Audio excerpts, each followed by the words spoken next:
নমস্কার বন্ধুরা, রুবিস কিচেনে সকলকে স্বাগতম। আশা করি তোমরা সকলেই ভালো আছো, আমিও ভালো আছি। সকালে জলখাবার বা ব্রেকফাস্ট তোমরা যেটা বলে থাকো, আমি জলখাবার বলে থাকি। তো যাই হোক, মাঝে মাঝে ব্রেকফাস্টও বলে ফেলি। ব্রেকফাস্টে আছে আজকে রুটি। আজকে কোনো লুচি নিইনি, আজকে রুটি নিয়ে নিয়েছি দুটো। এটা আমার জলখাবার। আমি কিভাবে জলখাবারটা নিয়েছি সেটাই তোমাদের সাথে শেয়ার করছি।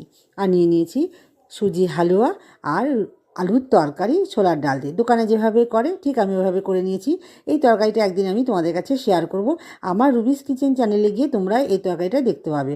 আর একটা ডিম সিদ্ধ, 2 টুকরো আপেল আর 2টো খেজুর নিয়ে নিয়েছি। খেজুর খেতে সবারই ভালো লাগে, ডিম সিদ্ধ তো ভালোই লাগে। তো আমার এই প্লেটটা যে আমি সাজিয়েছি সেটা কেমন হয়েছে দেখে অবশ্যই কমেন্ট করবে। তার সাথে সাথে লাইক শেয়ার অবশ্যই করবে। পাশে থাকা বেল আইকনটি অল করে দিও বন্ধুরা, আর সাবস্ক্রাইব করার জন্য অনুরোধ রইল।